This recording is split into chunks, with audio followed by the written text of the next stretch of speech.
ओम नमः श्री परमहंसास्वादितचरणकमलचिन्मकरन्दाय भक्तजनमानसनिवासाय श्रीरामचन्द्राय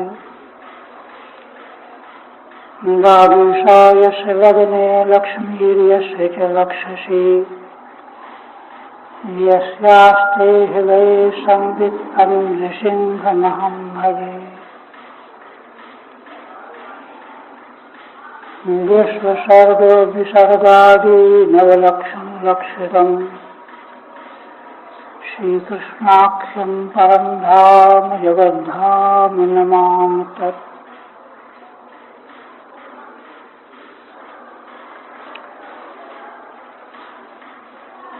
परम आदरणीय यति वृंद, भक्त वृंद एवं श्रोत्र वृंद, श्रीमद् भागवत के एकादश स्कंध के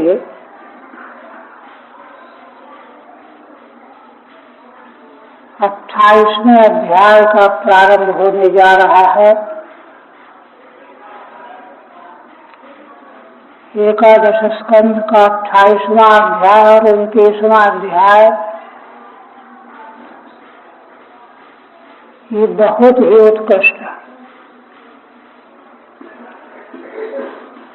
समग्र वेदादि शास्त्रों का सार भरा हुआ है। इतना दिव्य प्रतिपादन संक्षिप्त शब्दों में अन्यत्र कहीं मिलेगा नहीं। भगवान कितने परम कारुणिक हैं कि उद्धव जी ने कोई प्रश्न यहाँ नहीं उठाया, किंतु भगवान अपने से यह उपदेश देने लगे।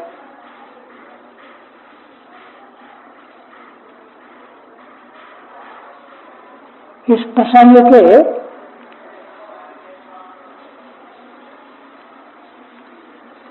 प्रारंभ के पूर्व में थोड़ी सी बात अगर हृदयंगम कर ली जाए तो बहुत ही अच्छा होगा। क्योंकि समस्त शास्त्रों का तात्पर्य वेद स्तुति में भगवान सुखदेव जी कहते हैं, बुद्धेन्द्रिय मन प्राण जनानाम सजत प्रभु मात्रार्थम च भयार्थम च आत्मने कल्पनाय च। वेद स्तुति का आरंभ असल में हुआ ही उस समय था। इसके पूर्व 86वें अध्याय में भगवान ने सुखदेव ब्राह्मण को वैदिक साध्य साधन का रहस्य बताया। इसको सुन करके महाराज ने प्रश्न कर दिया कि भगवान ब्रह्म तत्व तो सर्वथा अनिर्वचनीय है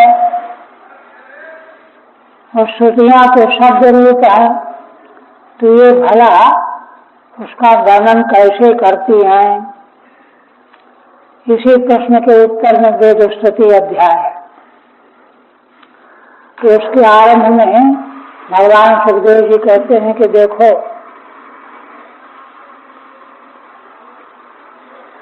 भगवान ने यह सृष्टि क्यों बनाई?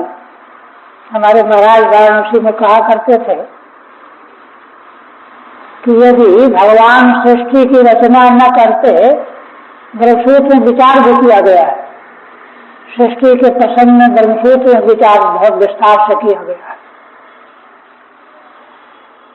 कोई प्रश्न करने लगा कि अरे भगवान ने ऐसी सृष्टि बना दी जिसमें दुख भरा हुआ है, गरीबी, रुग्णता, नाना प्रकार के क्लेश। भगवान तो सर्वज्ञ सर्वशक्तिमान है, उनको बनाना था तो बढ़िया सृष्टि बनाते। ये प्रश्न था।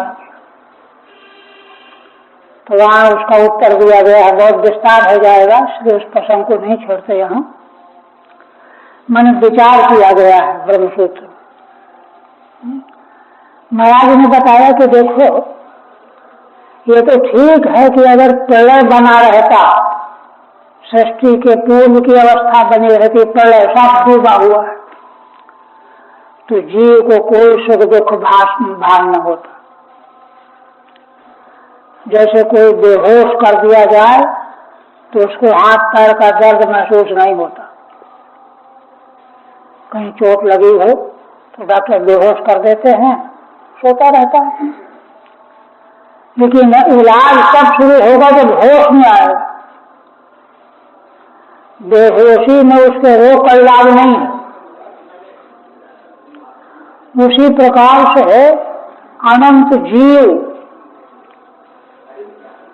जो वासना की ज्वाला और रोग से ग्रसित हैं, उनका इलाज संसार प्रगट हुए बिना नहीं हो सकता। यदि अनंत काल तक प्रलय बना रहता तो उनको महसूस तो न होता सुख दुख, किंतु उनके रोग का इलाज न होता। इसलिए भगवान ने सृष्टि बनाई कि सृष्टि बनाने से उनको सामग्री दी, है ना। बुद्धिन्द्रिय मन प्राण जनानाम वत्सजत प्रभु। प्रभु परमेश्वर परमात्मा ने बुद्धि, इंद्रिया, मन, अंतःकरण ये जीवों को बना करके दे दिया सृष्टि काल में। क्यों बना करके दे दिया? वही जैसे ब्रह्मसूत्र पर सिखाया गया, तो कहा कि मात्रार्थम च भयार्थम च आत्मने कल्पनाए च, है ना। इन चार प्रयोजनों का है धर्म, अर्थ, काम और मोक्ष। किंतु यहाँ विवेचन किया जाता है कि वास्तव में धर्म, अर्थ और काम त्रिवर्ग जो है प्रवृत्ति परक धर्म है, प्रवृत्ति मार्ग है। अब प्रवृत्ति मार्ग का इसलिए प्रकाशन किया गया है वेदों में कि जो जीव वासना बाधित हैं उनको सीधे निवृत्ति का उपदेश कारगर नहीं होगा। वो सुनेंगे ही नहीं कि बकवास कर रहा है, बक रहा है, जाओ जाएंगे, भाग जाएंगे। इसलिए उनको वैदिक मार्ग में ला करके धर्म मूलक अर्थ और काम प्राप्ति का मार्ग बताया गया। तो उससे उनकी वासनाओं का क्षय हुआ, और वासनाओं का क्षय होने पर उनको होश आया कि अरे हम तो जिसको बड़ा अच्छा सुखकारी समझते थे उसमें तो कुछ भी नहीं है। जिसको मुंडक की श्रुति कहती है, परीक्ष लोकान कंचितान ब्रह्मो दुर्वेद माया नास्त्यकृत करते। समग्र लोकांतरों की परीक्षा करनी चाहिए और यह निर्णय लेना चाहिए कि इनमें कुछ नहीं रखा है, निस्सार है। किंतु यदि उनका अनुभव न कराया जाता वैदिक साधनों के द्वारा तो निस्सारता का केवल उपदेश दे देने से निस्सारता मालूम न पड़ती। नाम भी न जानाति पुरुष विषय तीक्ष्णताम। पुरुष जो है विषयों की कटुता, तीक्ष्णता, उसके दुष्प्रभाव का तब ज्ञान करता है जब अनुभव कर लेता है। इसलिए चारों पदार्थों के लिए जीवों को सुलभ कराने के लिए भगवान ने प्रकट किया संसार और जीवों को। किंतु इतने से उनका काम न चलता, उनको साधन का उपदेश देने के लिए वेद को भी प्रकाशित किया।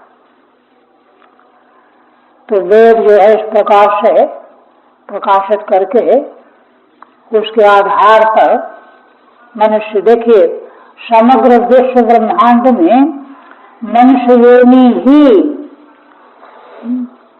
साधन जो वेदों का मुख्य सिद्धांत है, उनको प्राप्त करने की क्षमता रखने वाला है मनुष्य। मनुष्य की बहुत बड़ी महिमा और योग्यता स्वयं शास्त्र बताते हैं। अन्य योनियां तो सब भोग योनियां, पहले से जो किए हो उसको भोग लो बस। देवता, दानव, मानव, पशु, पक्षी, कीट पतंगे सब, क्योंकि मनुष्य योनि भोग योनि नहीं है। यह तो धर्म और ब्रह्म को, तत्व ज्ञान को प्राप्त कराने के लिए ही प्राप्त हुई है। तो उसको प्रकट करके भगवान ने जीवों को मार्ग प्रशस्त किया। उनमें से अंतिम जो अकल्पनाएं जो माने मोक्षाय, मोक्ष प्राप्त कराना वेदों का अंतिम लक्ष्य है, उद्देश्य है। समग्र वेद जो है अंतिम में निवृत्ति परिवसायी है, माने वेदांत का जो सिद्धांत है वहीं सबको पहुंचना है। किंतु देखिए, वेदांत वेद जो तत्व है, वेदांत का अर्थ होता है ज्ञान कांत, माने परवसान, माने पूर्णता।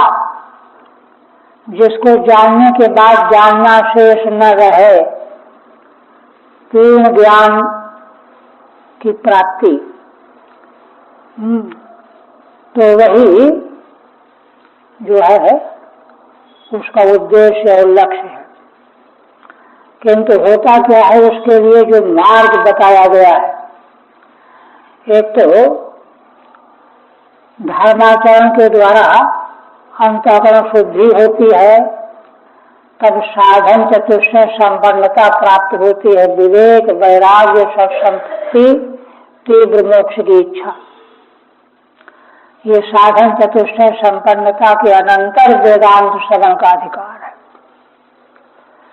किंतु वेदांत श्रवण के बाद फिर श्रवण, मनन, निधिध्यासन, 3 अंतरंग साधन कहे गए। तो 3 अंतरंग साधन जो है सांगोपांग अगर नहीं बनते हैं तो भी वेदांत वेद्य तत्व का साक्षात्कार संभव नहीं है। इसीलिए महाभारत में श्रीमद् भगवद गीता से आगे चल करके अनुशासनिक पर्व में एक उत्तर गीता नाम से प्रकरण है। अर्जुन ने भगवान से प्रश्न किया कि भगवानाथ ने जो मुझे ज्ञान दिया था युद्ध प्रारंभ होने के पूर्व, उसको तो मैं भूल गया। अब आप कृपा करके फिर से मुझको सुना दीजिए। तो भगवान तो बड़े कार्मिक दयालु हैं, लेकिन कहने लगे कि अरे अर्जुन, ये क्या किया तुमने? इतना उच्च कोटि का दिव्य ज्ञान तुमने भुला दिया, तुम तो बड़े लापरवाह हो। देखिए, एक तरह के डांट है। भगवान कहने लगे कि अब मैं जिस प्रकार से समाहित होकर के मैंने उसका उपदेश किया था, मेरे बस का नहीं है। क्योंकि असल में इसका रहस्य असल में यहाँ ये है कि परिस्थिति के अनुसार जो है ज्ञान प्रकाशित होता है, प्रकट होता है।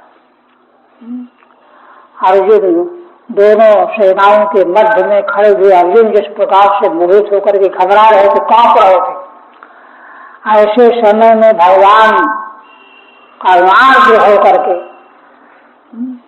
परम आतुर जो कह रहा है, श्रेष्ठ हम साधुमान काम का वर्णम, भगवान ने बड़े भाव के द्वारा उपदेश किया था। भगवान के लिए कोई तुच्छ बात नहीं है, किंतु अन्यों के लिए ऐसा ही है।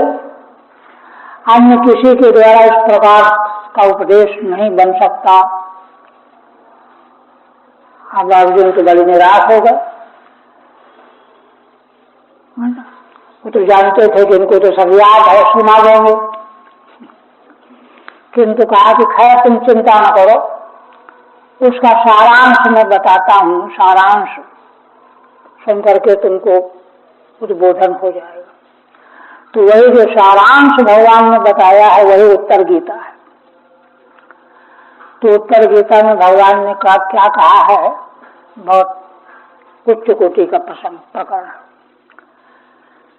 वहां कई चीजें भगवान ने उद्घाटित की है। एक तो कहा कि देखो, अनंत शास्त्रम बहुवेदितव्यम अल्पश्च कालो भवश्च विघ्ना। देखो अर्जुन, शास्त्र अनंत है और उनमें जानने की वस्तुएं भी बहुत हैं, बहुत वेदितव्य हैं। ये जानो, ये जानो, ये जानो, ये जानो। अच्छा, तो कहो क्या नुकसान है? बहुश्च विघ्ना। उन सबों को जानना चाहो तो विघ्न भी बहुत है। इसलिए करना क्या चाहिए? यत्सारभूतम तदुपासितव्यम। जो सारभूत शास्त्रों का तत्व है उसकी ही उपासना बार बार करनी चाहिए। हंसो यथा क्षीर निवागुमध्यात्। भगवान कहते हैं जैसे हंस दूध और पानी के, है ना, धारा में से दूध पी लेता है, पानी को छोड़ देता है। यह कहा।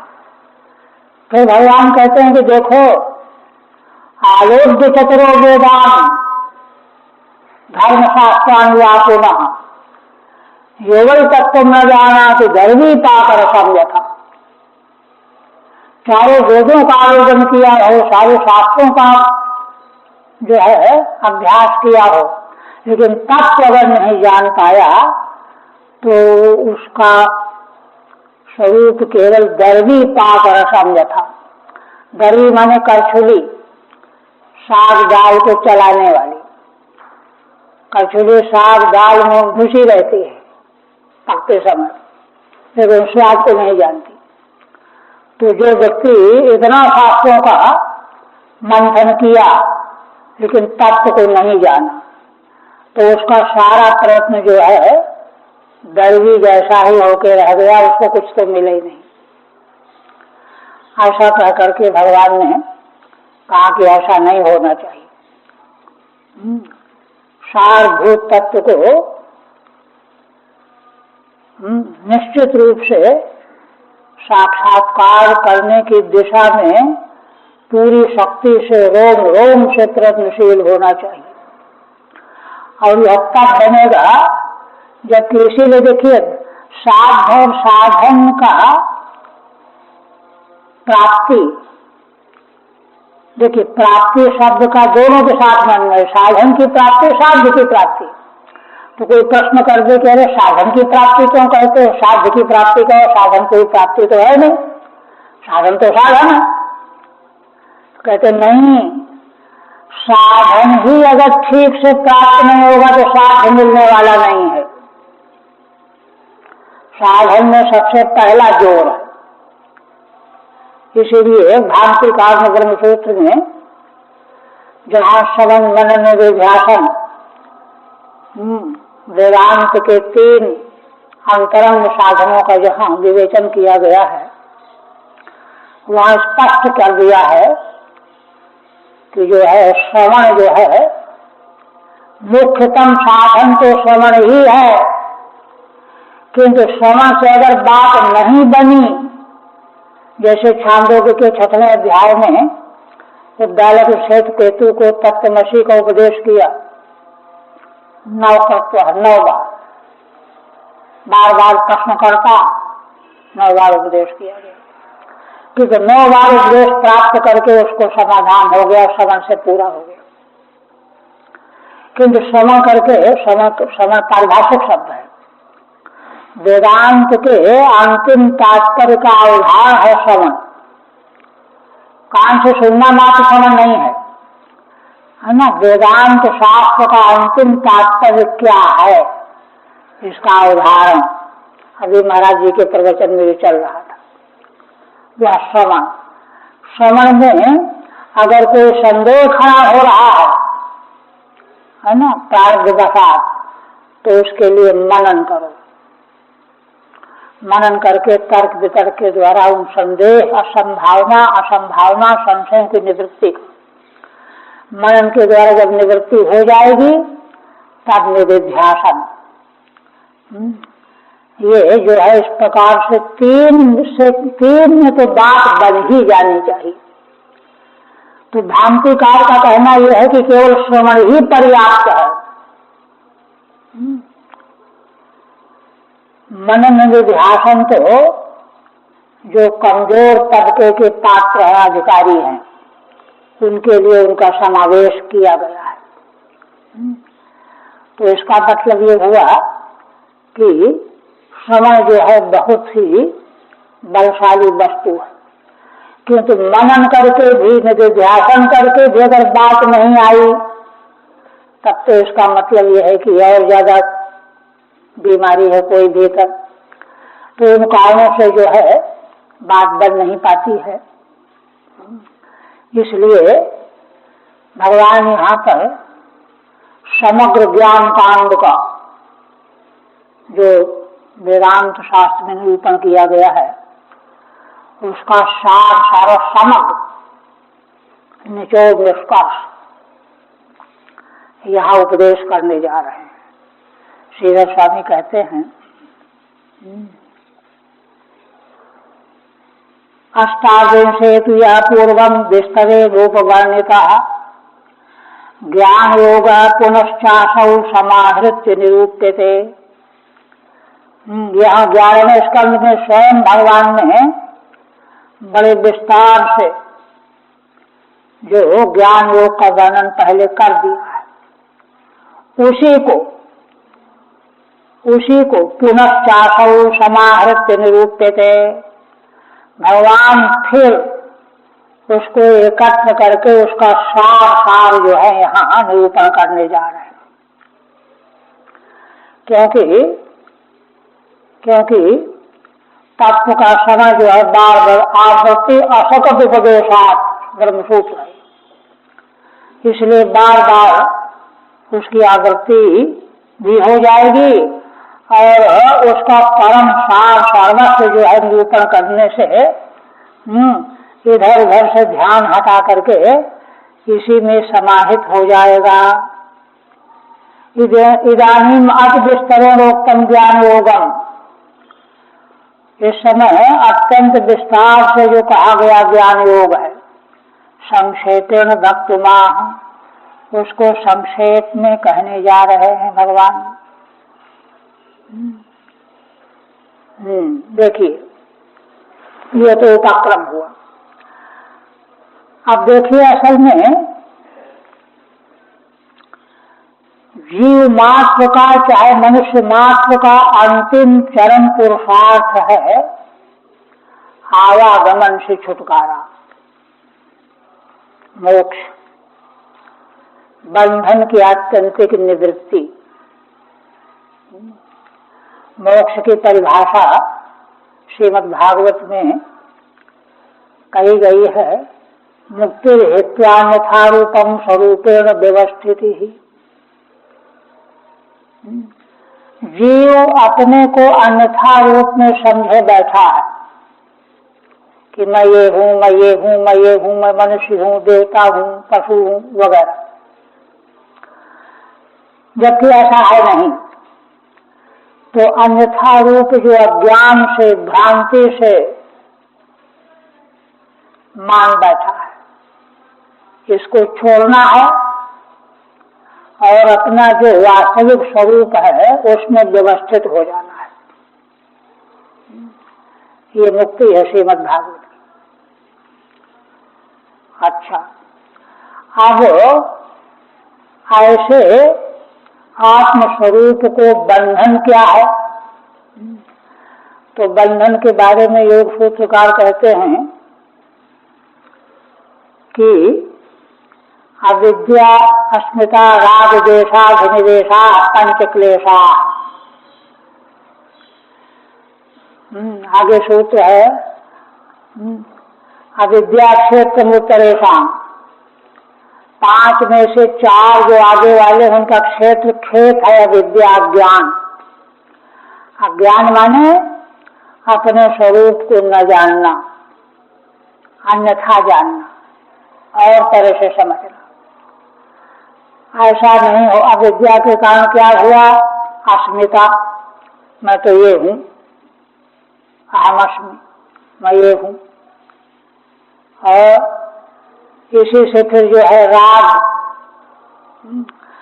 अब इन सब पापों क्लेशों में जो है पूर्व जन्मांतर के कर्मों के संस्कार भी जुड़े हुए, राग द्वेष। कर्म के अनुसार देह प्राप्त हुआ है, उस देह में पिछले कर्मों के फल प्राप्त होने हैं, तो उनमें अनुकूल वेदनी जो है उसके प्रति राग होता है, प्रतिकूल वेदनी के प्रति द्वेष होता है, दुख होता है। तो राग द्वेष, अविद्या अस्मिता राग द्वेष और अभिनिवेश, यह सब होते होते होते होते अंत में अभिनिवेश।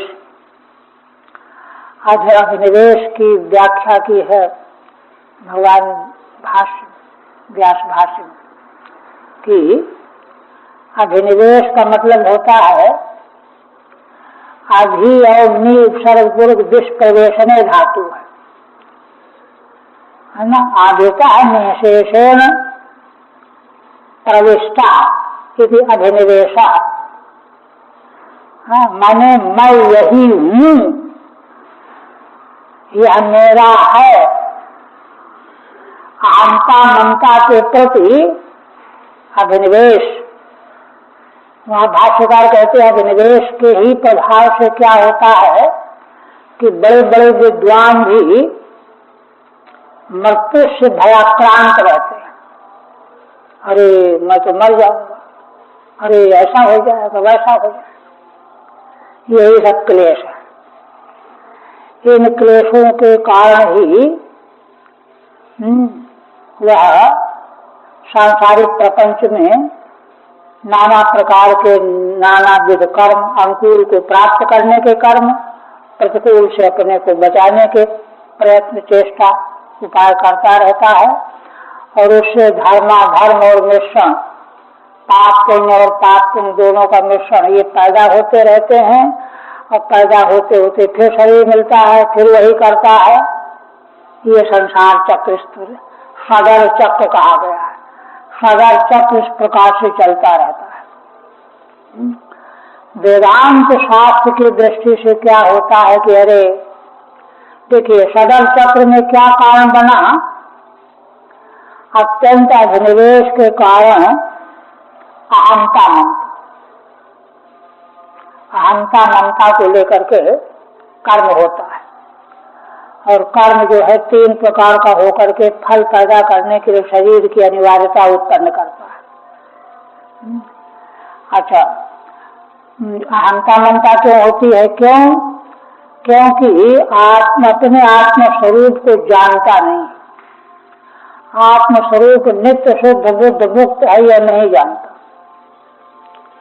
क्यों नहीं जानता? क्योंकि माया के विलास में वह मुग्ध हो जाता है, मोहित हो जाता है। और माया का विलास रूप जो प्रपंच है यह है नहीं, केवल प्रतीत हो रहा है। अभी महाराज प्रवचन में अपने बोल रहे थे कि जगत है नहीं, जगत का भय है। संसार वास्तव में नहीं है, लेकिन भय है उसको।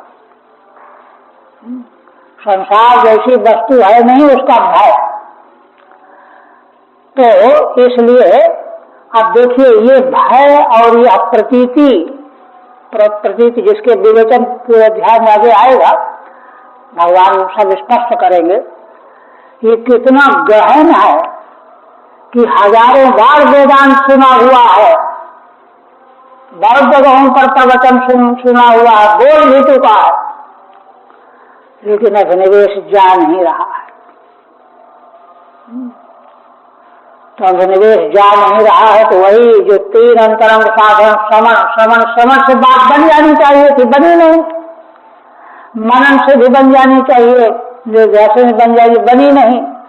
तो बनी नहीं तो आखिर कब तक? तो वही बात उत्तर गीता में भगवान जो कहते हैं, गर्मी पाकर असम जैसा होकर रह जाएगा। इसलिए वस्तु स्थिति को ग्रहण करना पड़ेगा, उससे छिपाने का, अपने को बचाने का प्रयत्न करना नादानी है। उससे बचो। अच्छा, उससे तुम बच गए, इसकी प्रतीति, इसकी अनुभूति कब होगी? जब तुम्हारा चित्त सम हो जाएगा, शांत हो जाएगा। उसका लक्षण जो शास्त्रकार बता रहे हैं, वह लक्षण अपने में आ जाए तो समझ लो कि अनुभव प्राप्त हो गया। तो देखिए, संसार प्रपंच की पूर्णतया अप्रतीति, विस्मृति होनी चाहिए, क्योंकि वेदांत शास्त्र यही तो कहता है कि है नहीं, स्वप्न में जो कुछ दिखता है होता है क्या? नहीं होने पर भी दिखता। ऐसे ही है, जगत नहीं होने पर भी दिख रहा है। तो जो वस्तु नहीं होने पर दिख रहे, उसके लिए क्यों रोते हो, क्यों सिर पीटते हो? यह जो है अपने भीतर है ना, स्थापित करना पड़ेगा। अच्छा, अब इसका अभ्यास करते करते क्या होता है कि मुक्तकोपनिषद में भगवान ने हनुमान जी को कहा है, श्री राम जी ने, कि जीव करोड़ों जन्मों से संसार में पैदा होता मरता चला रहा है, इसलिए इतनी गहराई में उसके भीतर संसार घुस गया है। भले प्राकृतिक ही सही, वह प्रतीति जाती नहीं है, और प्रतीति नहीं जाने से बार बार जो है उसको सत्यत्व का भ्रम बन जाता है कि लगता है सत्य, सत्य नहीं होता तो दिखता क्यों? तो इसलिए उसके संबंध में सावधानी कहाँ बरतनी चाहिए, उसके सार को भगवान यहाँ उपदेश करने जा रहे हैं। कहते हैं कि देखो, प्राय करके लोग क्या होते हैं कि दूसरे की नुक्ता चीनी में लगे रहते हैं, इसने ऐसा किया, उसने वैसा किया। अब संसार तो त्रिगुणात्मक है, सत्वतम तीनों गुणों का कार्य है, तीनों गुण विषम का स्वाभाविक है। शांत घोर मूठ 3 प्रकार के स्वभाव होते हैं प्राणियों के, जीवों के, ये तो अनिवार्य है, त्रिगुणात्मक हो जैसे। और जब स्वभाव 3 तरह के हैं तो इनके कर्म भी 3 तरह के होंगे। 3 तरह कर्म होंगे तो क्या होगा कि जो है ना, शांत कोई व्यक्ति दिखाई पड़ेगा तो प्रसन्नता होगी, वाह ये तो बड़ा अच्छा है। और घोर और मूढ़ दिखाई देगा तो क्षोभ होगा, अरे ये तो महानालायक, ऐसा है, वैसा खल है, दुष्ट है। ये है, तो इसलिए इस त्रिगुणात्मक प्रपंच का सत्य उसके भीतर से जाना चाहिए। जब वेदांत ने बता दिया कि सत्य नहीं है जो दिख रहा है ना, हो नहीं है तो हो रहा है। भिक्षु गीत में यही तो हुआ, समग्र भिक्षु गीत का सार यही है कि उन दुष्टों के द्वारा कितना उनको दुख दिया गया, पीड़ा पहुंचाई गई कि ये बोले, नाराज हो, है ना, चिल्लाए, हम लोगों को डांटे, डपटे, कुछ भी नहीं। क्यों? तो जान गए थे कि कुछ है नहीं, ये केवल मानसिक प्रतीति है, कुछ नहीं है। इसलिए जो है उनको कुछ भी क्लेश नहीं हुआ, खेद नहीं हुआ, दुख नहीं हुआ। तो ये जो वेदांत का सार सर्वस्व है, वहीं से भगवान आरंभ करते हैं। श्री भगवान वाच, भगवान कहते हैं कि परस्वभाव कर्माणि न प्रशंसेन न गढ़येत्, विश्वमेकात्मकं पश्यन् प्रकृत्या पुरुषेण च। श्री भगवान कहते हैं कि देखो उद्धव जी को, दूसरे प्राणियों के स्वभाव और कर्म, इनकी न तो प्रशंसा करें और मैं गर्हा मन निंदा कर। क्यों? विश्वम एकात्मकम पश्यन्।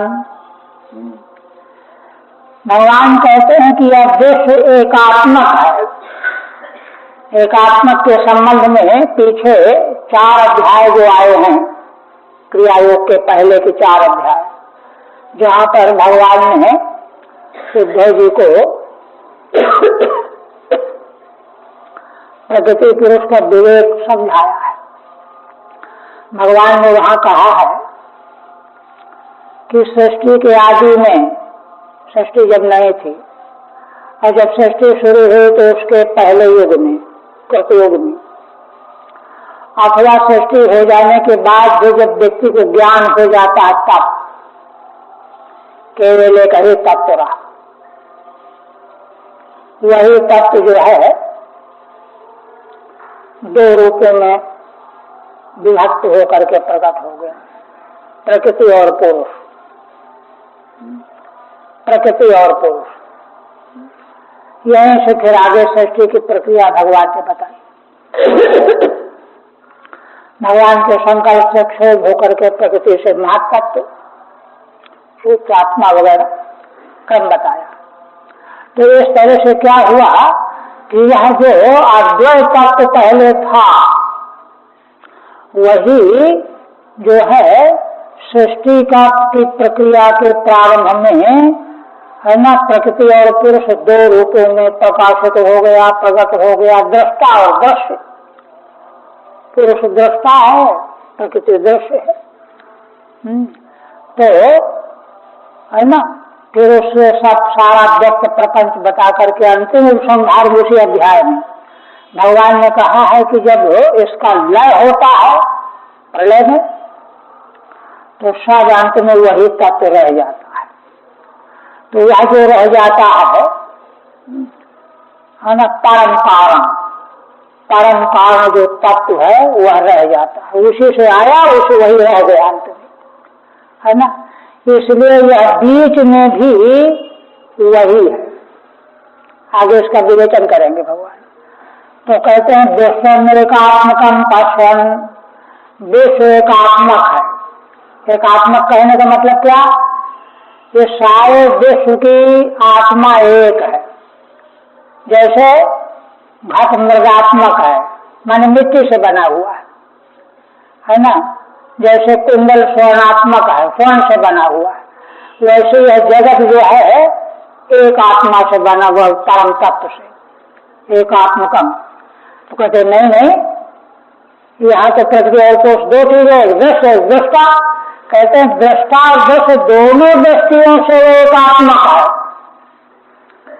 दृश्य भी वहीं से आया, दृष्टा भी वहीं से आया। जीव दृष्टा है, जगत दृश्य है ना। दृष्टा और दृश्य क्योंकि वेदांत सिद्धांत में अभिन्न नित्योपादान कारण तत्व को कहा गया है ना। माने भगवान जो है अभिन्न नित्योपादान कारण है, निमित्त कारण भी और उपादान कारण भी है। इसलिए उपादान कारण जो प्रकृति है वो भी वही है और दृष्टा जो जीव है वह भी वही है। इसलिए ऐसा देखना चाहिए, दूसरे के स्वभाव कर्म की प्रशंसा गर्हा निंदा नहीं करनी चाहिए। ठीक है।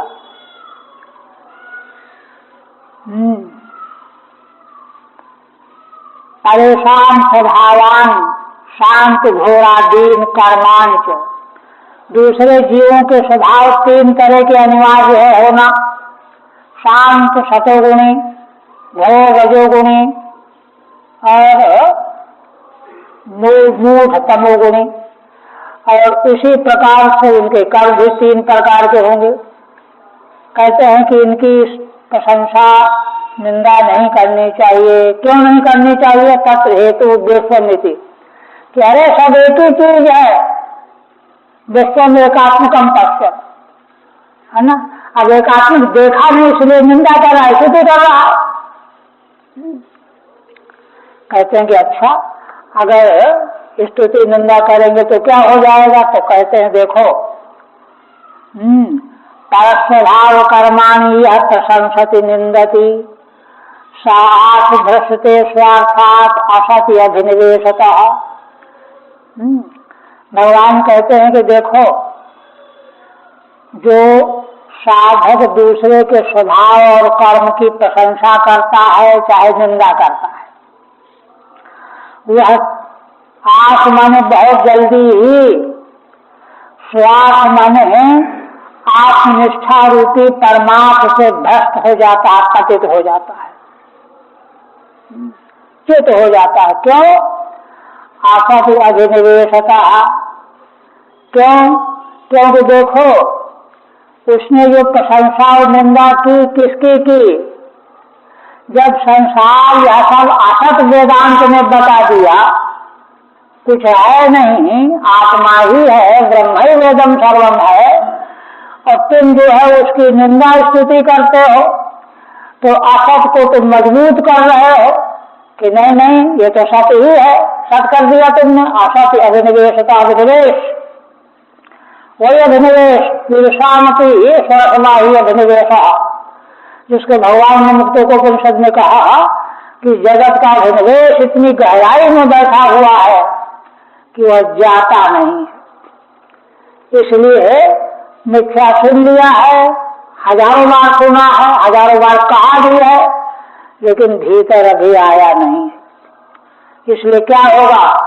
उसको तत्व के तत्व से वह भ्रष्ट हो जाएगा, च्युत हो जाएगा। विवक्षे दोषवान करेति, स्वार्थात माने ज्ञान निष्ठा लक्षणात्, ज्ञान निष्ठा में उसको परिनिष्ठित होना चाहिए। वो तो प्रपंच में परिनिष्ठित हो रहा है, इधर वो देख रहा है, दूसरों को देख रहा है, ये तो ज्ञान निष्ठा से च्युत हो गया। कहते कैसे च्युत हो गया? असत मिथ्या भूते द्वैते अभिनिवेशा, जो द्वैत सारा का सारा असत है, श्रुति जिसको मिथ्या कह चुकी है, उसके भी अभिनिवेश बना हुआ, इसलिए उसके भीतर से जा नहीं रहा, इसलिए च्युत हो जाता है। अब दृष्टांत दे करके इस च्युत होने को ही भगवान आगे समझा रहे हैं, क्योंकि अगर समझाया नहीं जाएगा तो यह भी केवल सुनी सुनाई बात रह जाएगी। भगवान क्या कहते हैं? कहते हैं देखो, तैजसे निद्रयापन्ने पिंडस्थो नष्ट चेतना मायां प्राप्नोति मृत्युं वा तद्वन्नानाथ दृक्पुमान्। श्री भगवान कहते हैं कि देखो, तेजस, विश्व तेजस प्राज्ञ, तेजस जो है स्वप्न का भोक्ता है जी, विश्व जागृत का भोक्ता है। तो तेजस में जब पहुंच जाता है जीव, अथवा निद्रा माने प्राज्ञ में पहुंच गया, तो तेजस निद्रापन्ने, तेजस और प्राज्ञ में पहुंच गया, तो क्या होता? पिंडस्थो नष्ट चेतना, पिंड में स्थित जो है ना, वह जीवात्मा है ना, जीवात्मा तो मन के संबंध से है, वह उसकी चेतना नष्ट हो जाती है। चेतना नष्ट हो जाने से क्या होता है? अगर स्वप्नावस्था में है तो मायाम प्राप्नोति, तो उसका मन ही वहां नई सृष्टि बना करके तैयार कर देता है। ये देखो, ये देखो, ये देखो, उसी को देखने लगता है।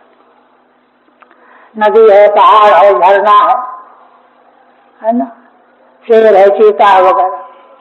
अथवा सुषुप्ति में पहुंच गया, अगर मन भी लीन हो गया तो मृत्यु हुआ, तो तुम मानो मर ही गए, स्वयं का भी भान नहीं, उसको देखने वाला भी नहीं रहा। तद्वन्नानाथ दृक्पुमान्, ये जैसे स्वप्नावस्था और स्वप्न और सुषुप्ति अवस्था का जो है ना, मन के सहारे का अनुभव है, और मन के भी छोड़ देने पर जो सुषुप्ति का अनुभव है, इसी प्रकार से यह जागत व्यक्त प्रपंच भी, संसार के सारे जीव लोग निद्रा में, माया की निद्रा में सोए हुए हैं, बेहोश हैं, हम सब लोग स्वप्न देख रहे हैं संसार का, ये जो बगीचा, स्वप्न में जैसे बगीचा दिखता है ना, वैसे संसार रूपी बगीचा स्वप्न में देख रहे हैं। मोह निशा सब सो निहारा, गोस्वामी जी, देखत स्वप्न अनेक प्रकार, अनेक प्रकार का स्वप्न देखा जा रहा है। जागृत अवस्था का भी संसार का अनुभव स्वप्न के समान ही है, भगवान कह रहे हैं। और जैसे वहां स्वप्न देखते देखते फिर सुषुप्ति में गया तो नष्ट हो गया, उसी तरह से यहाँ जब तक जीवित रहा तब तक स्वप्न देखा, इसके बाद पता ही नहीं चला, दूसरे देश में चला गया, सब खत्म हो गया। नाना पुमान, नाना प्रकार के पदार्थों का देखने वाला पुमान मन जीवात्मा ऐसा बना रहता है। ठीक है, भ्रंश में दृष्टांत तो दर्शयति, भ्रंश ही दृष्टांत के द्वारा भगवान दिखा रहे हैं। कई जैसे राजस अहंकार कार्य, राजस अहंकार का कार्य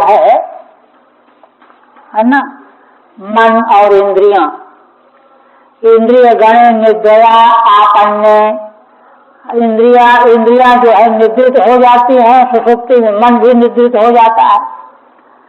अभिभूत सति, अभिभूत हो जाने पर पिंडस्थो जीव, पिंड शरीर में रहने वाला जो जीवात्मा है, केवलम मनोमात्र मायाम स्वप्न रूपाम प्राप्नोति, स्वप्न रूपी माया को प्राप्त करता है, उसी को देखता रह जाता है। ततो मन से लीने से फिर थोड़ी देर में मन लीन हो गया तो नष्ट चेतना सम मृत्युम्बा, तो चेतना नष्ट हो गई, अब दिखना ही बंद हो गया, मानो नहीं है, मृत्यु हो गई। मजतुल्याम सुषुप्ति प्राप्त होती, ये दृष्टांत है दोनों, स्वप्न और सुषुप्ति।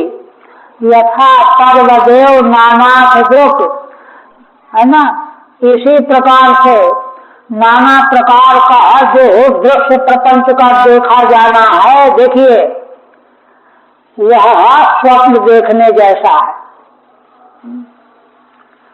द्वैताभिनिवेशी विक्षेपम लयम च प्राप्नोति, दो चीजें है ना, द्वैत को देखने वाला विक्षिप्त होकर के ये देखा वो देखा वो देखा, यहाँ भागा वहां भागा, अथवा लय को प्राप्त हो जाता है, जीवन ही खत्म हो गया, है ना। यथा प्राग संपर्काद विश्व से भोग क्षय लक्षण, जैसे प्राग के संपर्क से, प्राग मन सुषुप्ति का भोगता है ना, विश्व का भोग क्षय हो गया, एक तरह की मृत्यु हो गई भोक्ता की। भ्रंशा एवं अनात्म संपर्कात आत्मनोपि स्वरूप भ्रंश इति भाव, इसी प्रकार से अनात्मा के संपर्क से जीवात्मा का भी स्वरूप भ्रंश हो जाता है, वो तो उसी में डूबता रहेगा, डूबता उतराता रहेगा, उन्मज्जत निमज्जति से। ये वस्तु स्थिति है ना, इसको जरा सा भी भर भर नमूना तो नहीं, पूरी तरह से हरगंदम करना है। आप देखिए आगे फिर क्या कहते हैं, हरगंदम हो गया तब देखिए निष्कर्ष क्या निकला, कहते किम भद्रम वा द्वैतस्या वस्तु न कियत्, इससे बात क्या आई, द्वैत कोई वस्तु है ही नहीं, तो जो वस्तु है ही नहीं उसमें कौन वस्तु अच्छी, कौन अभद्र माने अच्छी नहीं, और कौन ज्यादा अच्छी कौन ज्यादा खराब, कियत माने परिमाण, ये ज्यादा अच्छी वो कम अच्छी, वो ज्यादा खराब वो कम खराब। अब वस्तु रूप द्वैत का यह गणित लगाना जो है मूर्खता, ज्ञान नहीं तो और क्या है ना। कहते हैं भगवान कहते हैं कि देखो वाचोदितम तदन्वितम, वाणी के द्वारा जो कुछ कहा जाता है उपलक्षण है, मानो सारी इंद्रियों के द्वारा जो गृहित हो रहा है द्वैत प्रपंच में संसार में सब अमृत है नहीं। मनसा ध्यातमेव च, और जो मन से केवल ध्यान किया जा रहा है वह भी सब का सब अमृत है। ठीक है, ध्यातमेव च द्वैता सत्यतया स्थिति निंदयोर निर्विषयत्वम प्रपंचैति सार्धै सद्भि। आप देखिए, कहते हैं द्वैत जब असत्य सिद्ध हो गया तो स्थिति और निंदा जो है निर्विषय हो गई, फिर तो बकवास है ना। और उसको लेकर के फिर जो अनुभूति होती है, प्रतीति होती, प्रभाव पड़ता हो तो और मूर्खता है। प्रपंच साधे सर्वे 6.5 श्लोकों से भगवान यह बात कहने जा रहे हैं किम भद्रम। अब वस्तुनो द्वैत से मध्य किम भद्रम किम व अभद्रम, क्या अच्छा है क्या अच्छा नहीं है, कियद भद्रम कियद व अभद्रम, अथवा कितना अच्छा है कितना कम अच्छा है। अब वस्तुत्व मेरा कहते हैं द्वैत वस्तु है नहीं। कैसे? वाचा बाह्येन्द्रियों का लक्षण, बाह्य इंद्रियों का उपलक्षण है। बाघ उपलक्षण सभी इंद्रियों के द्वारा जो कुछ ग्रहण होता है। वाचा उदितम उक्तम चक्षुरादिभ्यस्य दृश्यम तद अमृतमिति, वाणी के द्वारा जो कहा जाता है, नेत्र आदि के द्वारा जो गृहित देखा जाता है, सब अमृत है। तब कहते हैं कि अच्छा,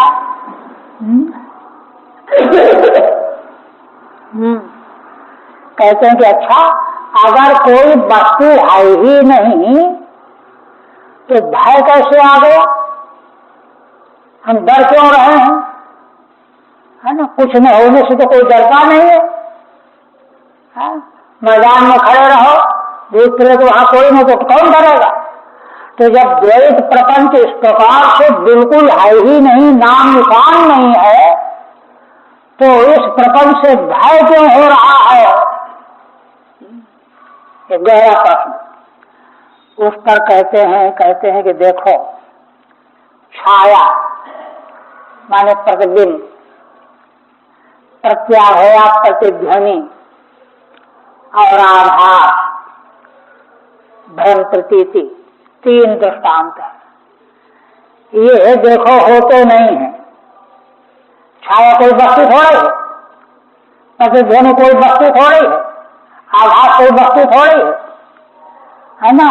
ना होते हुए भी अर्थकारिणा कि नहीं, छाया को देख करके व्यक्ति डर जाता है, अरे भूत है, अरे चोर है, चुरा ले जाएगा। ध्वनि को, प्रतिध्वनि को सुन करके डर जाता है। आभास को देख करके रज्जु में सर्प दिखाई दे गया, सर्प है नहीं, आभास है।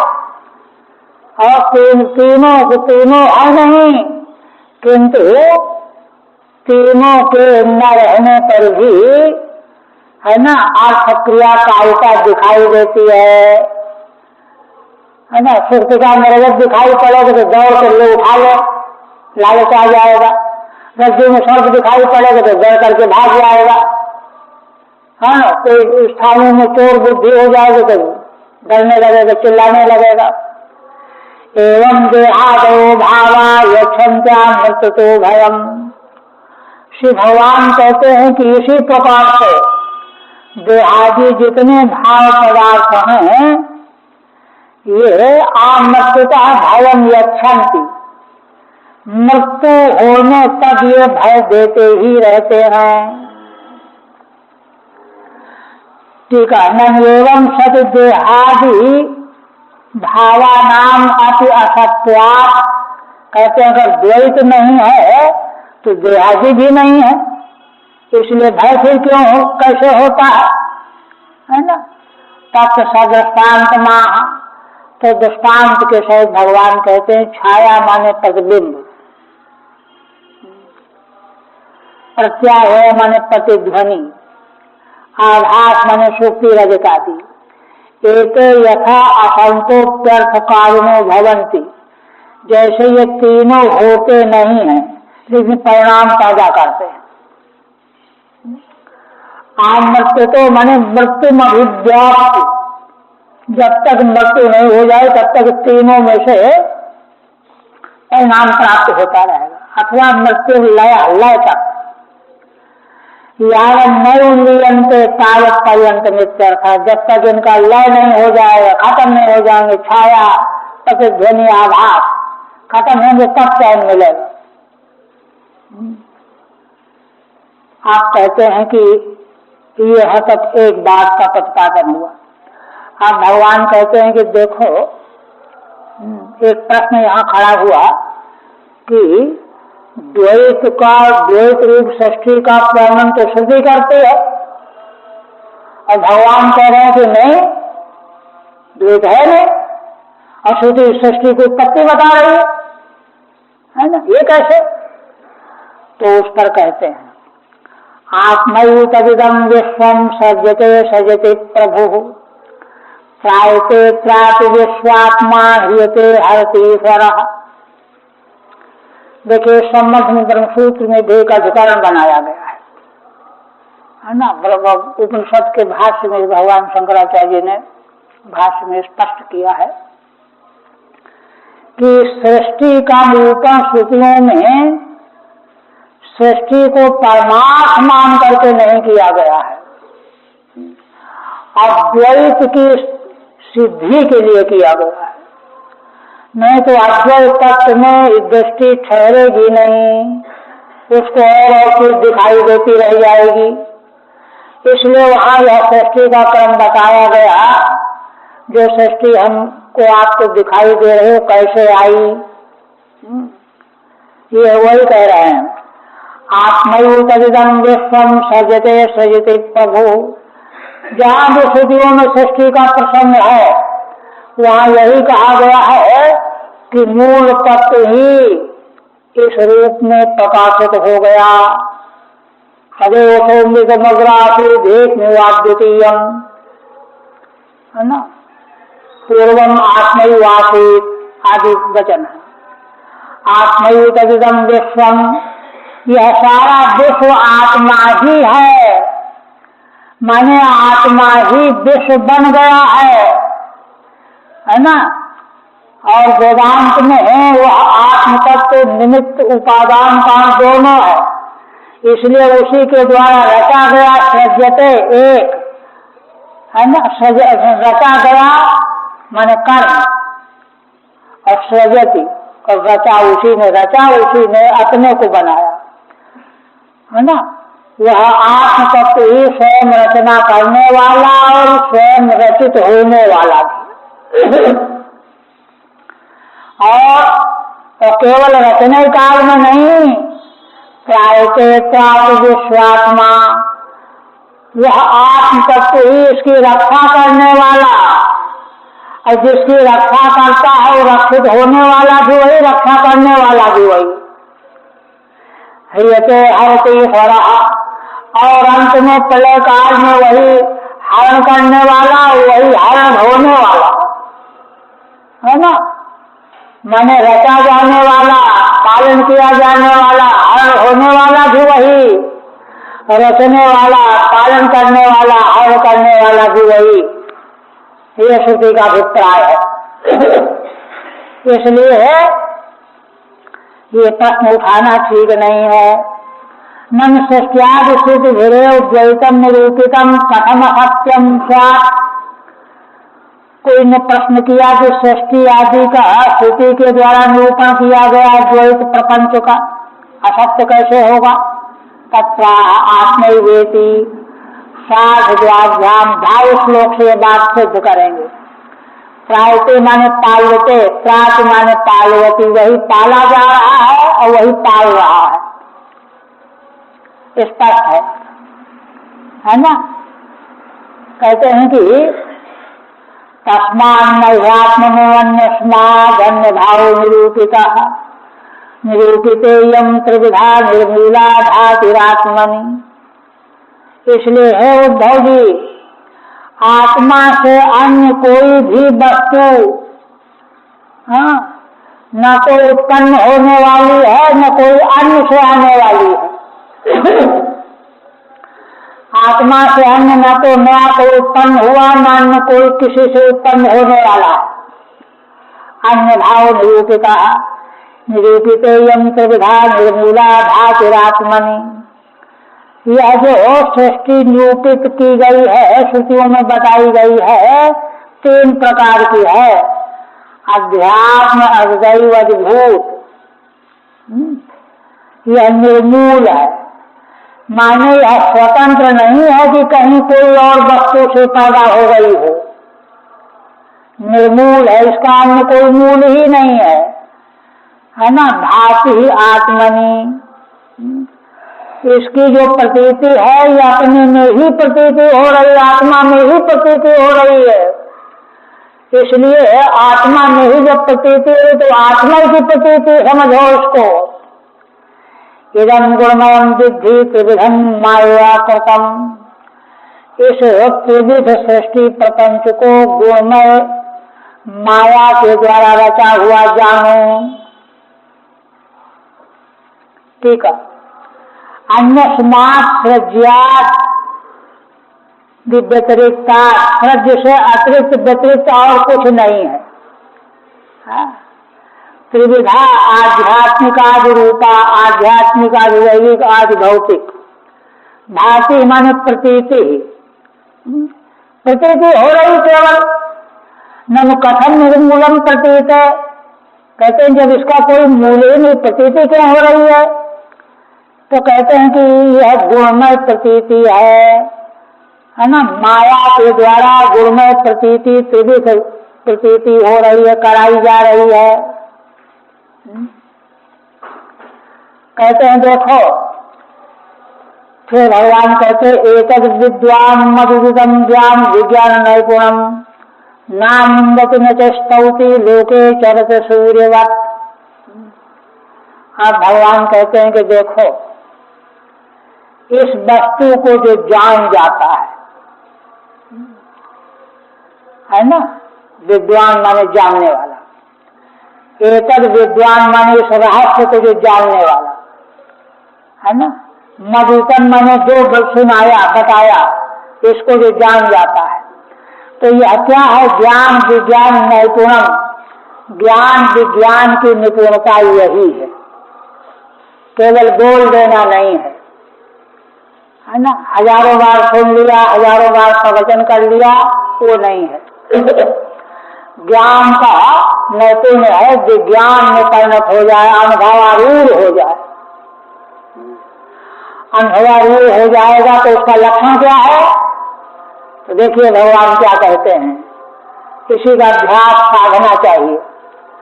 ना निंदत न स्तौति, ना तो किसी की निंदा करता है, ना किसी की स्तुति करता है। लोके चरत सूर्यवत्, लोक में संसार में सूर्य जैसे सुगंधित पदार्थ में, पेड़ों में भी, पुष्प में भी गर्मी देता है, किरण पड़ती है, और गंदे स्थान भी पड़ती है किरण, लेकिन किसी से न कुछ लेना न देना है ना। असंग होकर के सूर्य के समान लोक में विचरण करता है। ज्ञान विज्ञान नैपुणम निष्ठान, ज्ञान विज्ञान की निष्ठा ये है। सूर्यवत् समो भूत्वा। आप कहते हैं कि इस प्रकार के ज्ञान विज्ञान की निष्ठा प्राप्त कैसे हो? तो भगवान इस पर कहते हैं देखो, इसके प्राप्ति का उपाय भगवान बता रहे हैं। उपाय बहुत उच्च कोटि का रहस्य गर्भित है। प्रत्यक्षानुमानेन निगमेन आत्म संविदा। प्रत्यक्ष, अनुमान, निगम माने वेद, और आत्म संविदा माने आत्मानुभूति। 4, इन 4 के द्वारा क्या जानना? आद्यंतवत् सब कुछ दृश्य प्रपंच आदि अंत वाला है। पहले नहीं था, अंत में नहीं रहेगा, इसलिए असत है। आद्यंतवत् ज्ञात्वा निसंगो विचरेति हो। और इस प्रकार से निसंग होकर के इस संसार में विचरण करता है।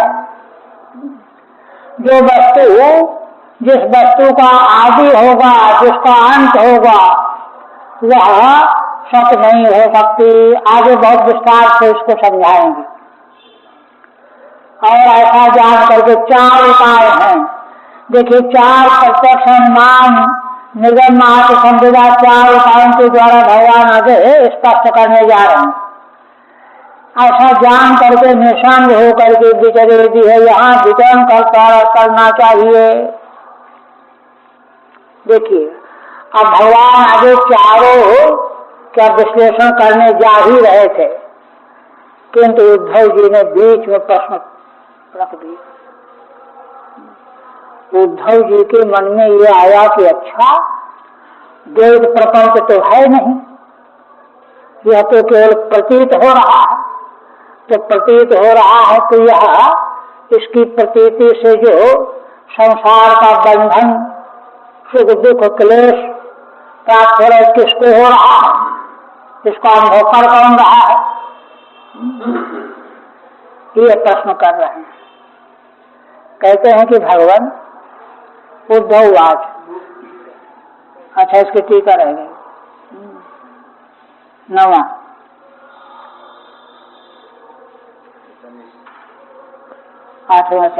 एक निष्ठा प्राप्ति पाए वहां प्रत्यक्ष नहीं थी, है ना, प्रत्यक्ष है ना, प्रत्यक्ष के द्वारा यदांतवत् यदाद्यंतवत् द्वैतम तदसत्,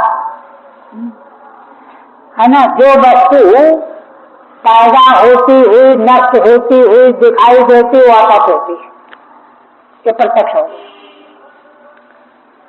निसंगो विचरे, और निसंग होकर के विचरण करे, सब असत है।